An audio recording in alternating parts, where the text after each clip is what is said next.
bisan og unsa pay maabot nato sa atong kinabuhi. Let us be humble and be teachable always. This is life's greatest lesson.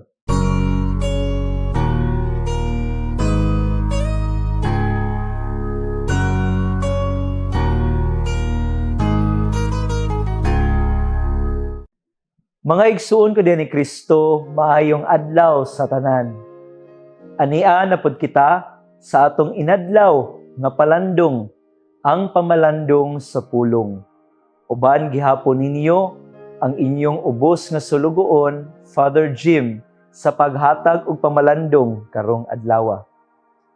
Diha sa atong ebanghelyo karon sumala gihapon ni San Mateo, kapitulo 10, versikulo 24 ngadto sa 33, gitudloan kita ni Jesus sa tulo ka kinaiya nga angay mabatunan sa usa ka sumusunod sa atong Ginoo. Usa ka tawo nga andam ug gustong makat-on, usa ka magsasangyaw, ug usa ka tawo nga puno sa pagsalig sa Dios. Una, ang pagkaandam sa pagkat-on. Miingon si Jesus nga kung buot kitang mahimong iyang mga tinun-an, dili kita mulabaw kaniya nga atong magtutudlo.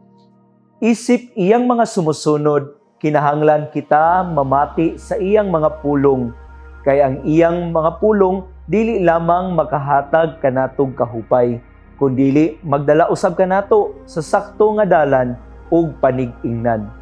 Kahibaw ko nga diha sa atong kinabuhi, aduna kitay mga gustong mahitabo, ug usahay gusto ta nga kita maoy matuman. Apan diha sa atong pagsunod kaniya, siya maoy dapat matuman. Dapat iyang pagbuot atong tumanon. Dili ta musupak. Kung buot tang musunod niya, dili ta dapat mahimong labaw pa kay kaniya. Kung musunod ta niya, dapat adto ta sa iyang luyo. Dili ta mag-una niya. Walay tinun-an nga mulabaw sa iyang magtutudlo ug agalon. Sa atong bahin, bisan og unsa pay maabot nato sa atong kinabuhi, let us be humble and be teachable always. This is life's greatest lesson. Kinahanglan tang mamati sa iyang pulong sa kanunay.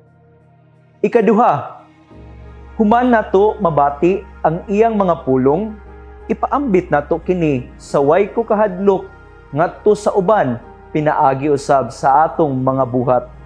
However, tinuod, dili tanan mudawat niini.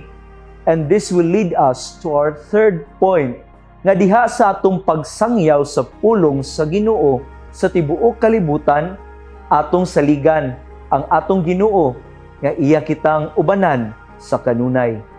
Let us trust in God's providence. Amping, ampo ug ambit lang gyud sa kanunay. Amen.